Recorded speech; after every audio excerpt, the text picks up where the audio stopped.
¿Qué tal? Muy buenas noches a todos. Vamos a dar inicio a la sesión especial del día de hoy. Mantengan su micrófono cerrado, por favor, hasta el final, que se les dan indicaciones.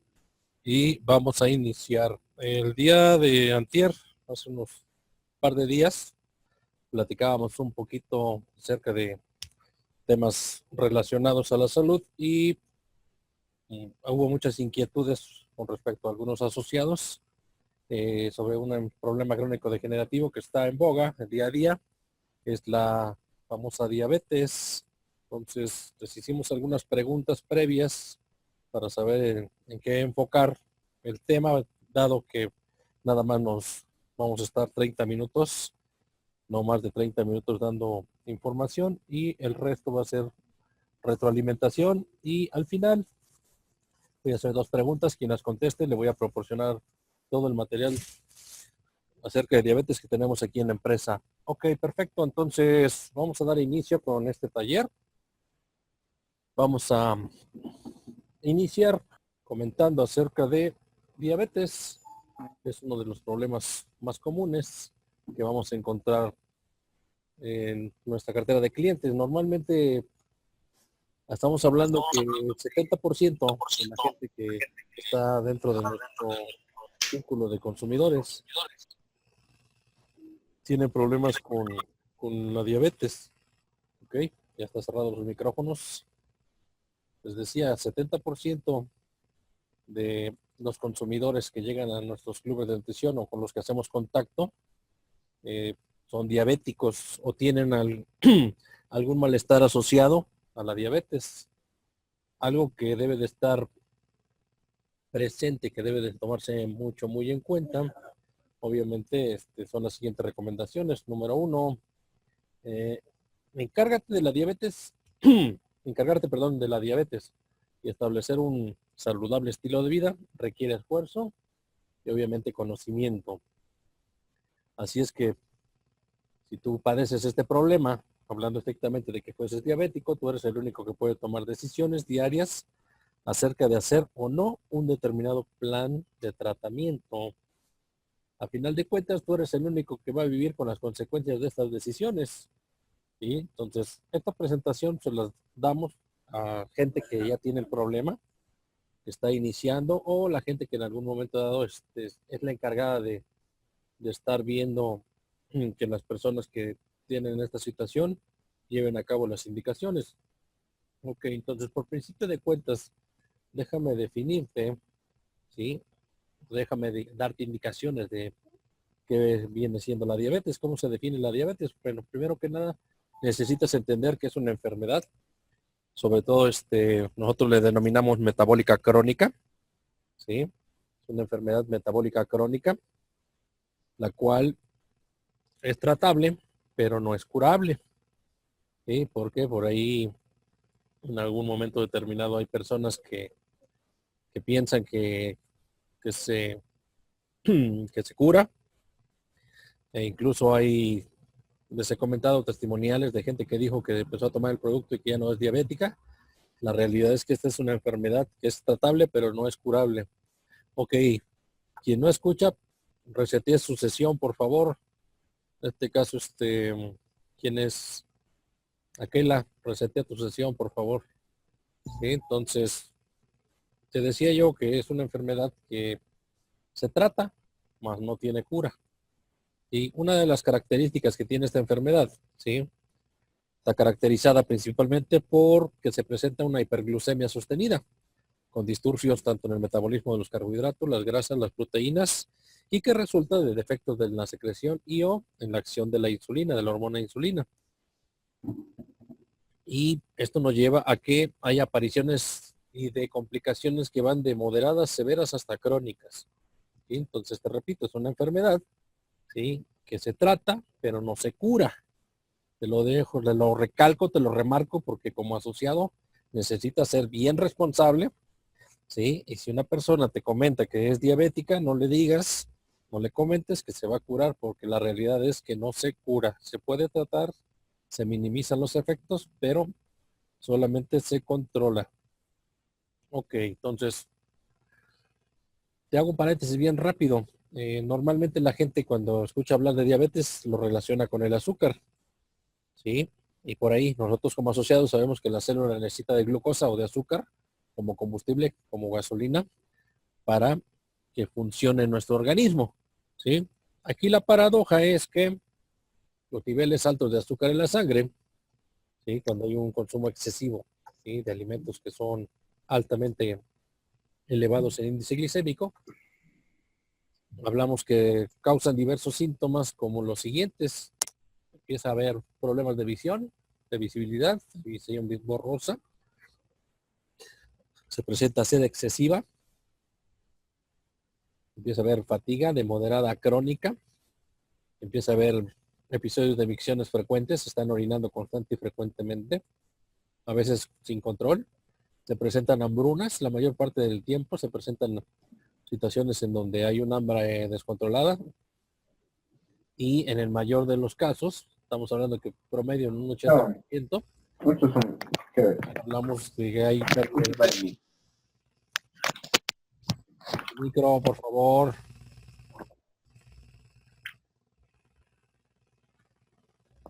Pero no, Ok. no vale para mis orejas.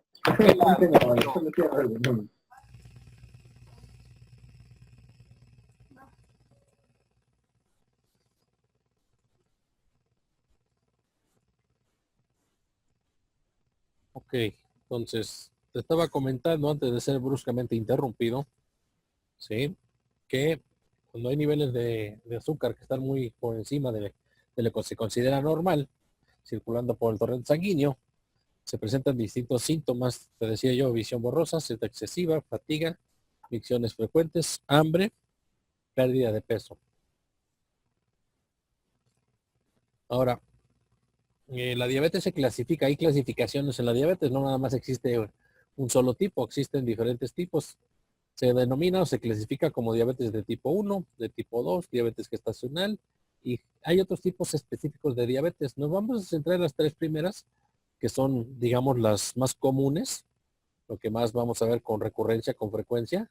En el caso de la diabetes de tipo 1, ¿sí? Cuando el páncreas no produce insulina o lo hace en cantidades insuficientes, a ese proceso se le denomina diabetes de tipo 1. Te repito, cuando el páncreas como órgano no está produciendo la suficiente cantidad de células beta de insulina, ¿sí? Ya sea porque haya un daño o porque no hay una cantidad adecuada o suficiente, o se ve rebasada, ¿sí? Por el contenido de glucosa en el torrente sanguíneo, pues obviamente empieza a haber por ahí un pequeño desbalance. Pero en generalidades, el páncreas, te repito, cuando el páncreas no produce insulina o lo hace en cantidades insuficientes, a esa etapa se le denomina de diabetes, perdón, de tipo 1 o insulino requeriente. ¿Sí? Son personas que requieren de insulina para minimizar un poquito el exceso de glucosa en la sangre. Al no estarla produciendo el páncreas de manera constante y frecuente, hay necesidad de recurrir a la insulina externamente. Ahora se dice, o se cree, se piensa, ¿sí? Que puede deberse a algún factor ambiental. Se piensa especialmente en una posible infección vírica que provoca la destrucción por el sistema inmune de las células productoras de insulina. Esto es un estudio que se hizo en los últimos 5 años. No se ha demostrado en su totalidad. Sigue habiendo otros factores, se siguen considerando otros factores, pero se toma en consideración una reacción de carácter autoinmune por parte del cuerpo que ataca a las células productoras de insulina y difícilmente las deja que se desarrollen. Existe otro tipo que denominamos diabetes de tipo 2, ¿sí? La de tipo 2 o no insulino requeriente, o también es llamada la diabetes del adulto. Suele aparecer en personas mayores de 40 años y normalmente es de evolución lenta, es de manera gradual, no aparece de un momento a otro, sino se va estableciendo de poco a poco. Promedio se sugiere que es por arriba de los 40 años, aunque hoy día se ha reducido la tasa anual. Estamos hablando que hay personas entre los 20 y 25 años que están padeciendo este tipo de problema. Ahora, muchas veces este tipo de diabetes, ¿sí? no produce síntomas la mayor parte del tiempo, por eso es que la gente no lo toma en consideración, porque no hay síntomas evidentes, ¿sí?, de que la padezcas. Y uno de los métodos o el diagnóstico que más se utiliza para realizar la verificación si hay elevación en los niveles de azúcar en tu cuerpo es mediante un análisis de sangre o de orina. Son los, digamos, los métodos tradicionales, los métodos más formales. Por eso se sugiere que te hagas un control con cierta regularidad, ¿sí? Ahora, normalmente este tipo de diabetes se cree que también lo provocan factores externos. Entre ellos contamos, por ejemplo, una dieta inadecuada, personas que no saben establecer un límite con los determinados grupos de alimentos que existen en nuestra dieta, ¿sí? Tendencia a desarrollar problemas como la obesidad, personas que están bajo un estrés excesivo, personas que desgraciadamente carecen de sustancias nutrimentales, hay deficiencias nutricionales porque la dieta es muy pobre y en algunos casos especiales el uso de fármacos, especialmente los corticoides, ¿sí?, generan ese pequeño gran daño.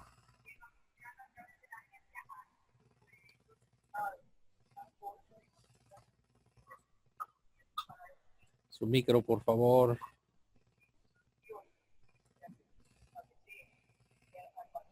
Aquí la tienes el micro abierto.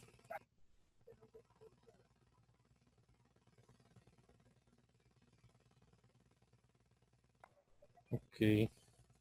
Por favor, le pueden mandar un privado a Kela. Díganle que cierre su micro, por favor. Ya sé que me dijo que no escucha, pero ya le dije que reseté la sesión. No es problema de comunicación, es problema de ella. Por favor, Dorita, si estás por ahí. Ale, José, Laura, cualquiera de los que estén por ahí, pueden darle un privado, por favor.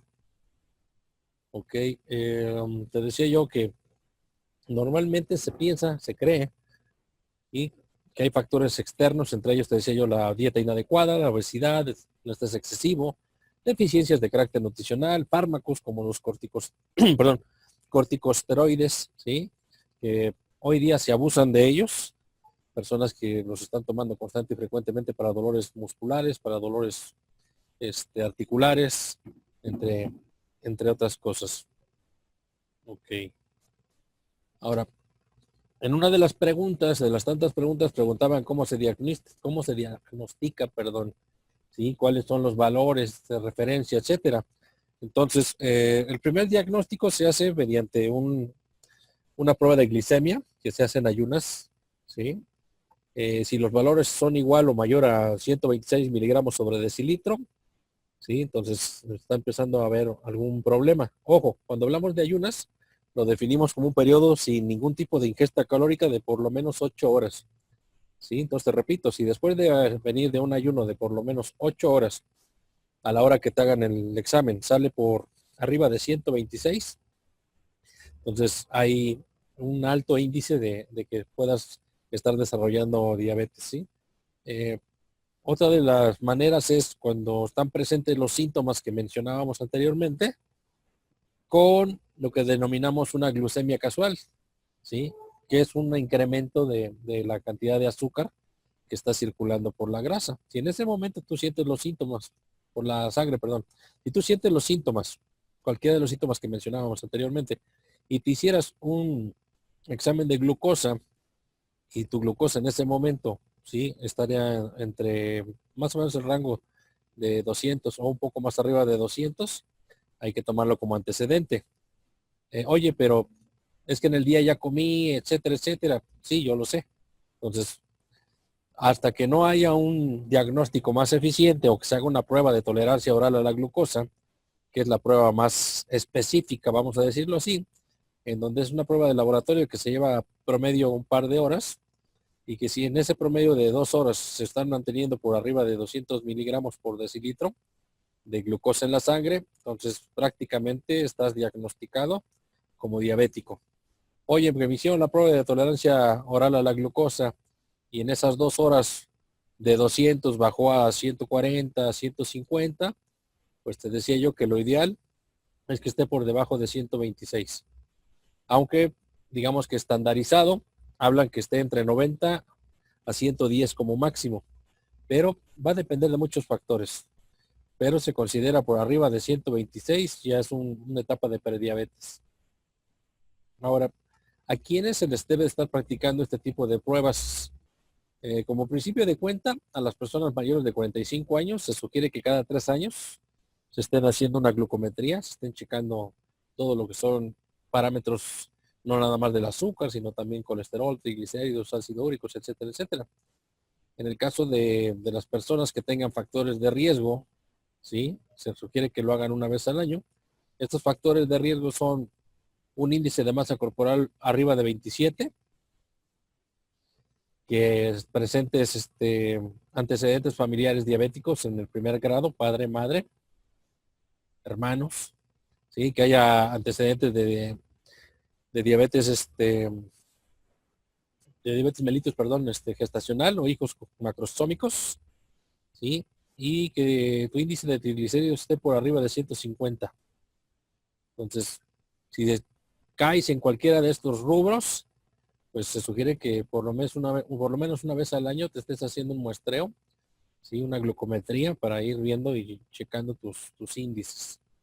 Ahora, hablando de la diabetes gestacional, hablábamos la diferencia entre la diabetes de tipo 1 y la de tipo 2, es que la de tipo 1 ya no produces insulina y hay que inyectártela, por eso se denomina insulino requeriente o insulino dependiente. La de tipo 2, sigues produciendo insulina, tal vez no es, tu cuerpo no es tan tolerante, la estás produciendo pero no la tolera correctamente, entonces requieres de un apoyo hipoglucemiante y entre otros factores. Y en el caso de la diabetes gestacional se define como cualquier grado de intolerancia a la glucosa que se diagnostica o es reconocida por primera vez durante la gestación, el embarazo, pudiendo no persistir después del parto. Hay personas que desarrollan este tipo de diabetes durante el periodo de entre los 4 a los 9 meses y una vez concluido el parto no hay mayor problema. El detalle es si continúas con los hábitos que te llevaron de repente a tener un poquito los índices de glucosa por encima de lo que se considera normal. Ahora, en cuanto a los factores de riesgo dentro de lo que es la diabetes gestacional, obviamente que uno de los primeros factores es personas que se están embarazando por arriba de los 25 años, que exista algún tipo de obesidad, sobre todo central, que tus niveles de grasa visceral sean demasiado elevados,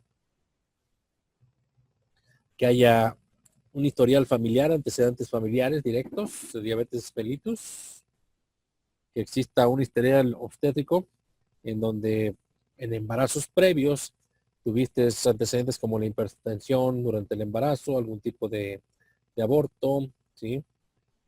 O diferentes tipos de aborto, que hayas tenido malformaciones fetales, macrosomía fetal, o sea, cualquier tipo de inconveniente durante la etapa del embarazo es un factor de riesgo para desarrollar, te repito, diabetes gestacional. ¿Sí? Te decía yo, el uso de medicamentos con acción hiperglucemiante, lo que son corticoides, ¿sí? Personas que de repente no quieren padecer tantos dolores, tantos malestares, molestias, y están tomando medicamento para controlar el dolor.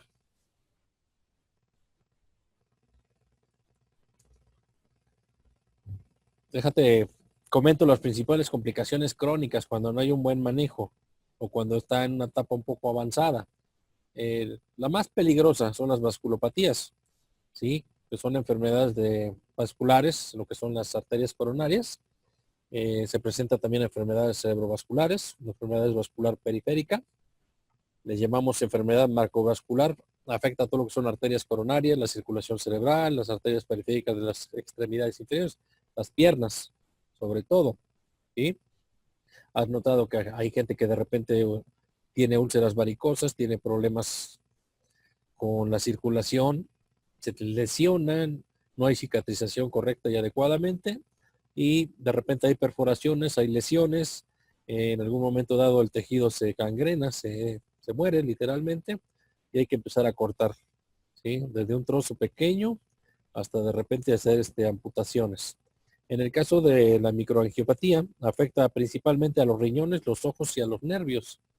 En el caso principal de los ojos, te vas a dar cuenta porque normalmente el diabético que tiene esta situación, esta condición, tiende a disminuir su visión, tienden a perder la vista, a tener derrames oculares constantes y frecuentemente, ¿sí? Hay alteraciones en la presión arterial, se rompen los vasos sanguíneos y definitivamente empiezan a tener complicaciones que va desde algo severo, algo moderado hasta algo severo como la ceguera. En el caso de los nervios, ¿sí? Se van dañando, se van desgastando, se van fragmentando y empieza a haber malestar, molestia, dolor prácticamente en cualquier parte del cuerpo. Se recurre a analgésicos muy fuertes y aún así no hay un control adecuado y correcto. Y en el caso de los riñones, ¿sí? Cuando hay alguna condición de vasculopatía, de una mala circulación, vamos a decirlo así, en la parte renal, pues por ahí empiezan a haber otro tipo de complicaciones, como la nefropatía. ¿Sí? Entonces, los riñones prácticamente son parte del sistema que purifica, que limpia, que detoxifica las sustancias dañinas que pueden venir contenidas en la sangre, que están fluyendo tanto por un lado por la sangre, por el sistema linfático. Y en un principio, ¿sí? En el caso, hablando estrictamente del diabético, en un principio tal vez no se sienta malestar, no se sienta molestia, no se tome en consideración porque no hay ningún tipo de síntoma.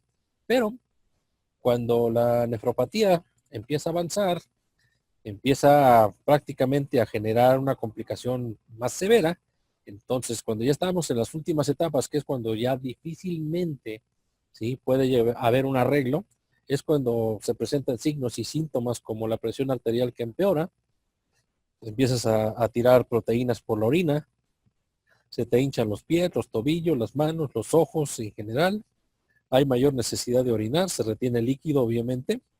En algunos casos hay menos necesidad de insulina o medicamentos para el control de la diabetes, porque ya el cuerpo ya no lo tolera, ya no lo compensa.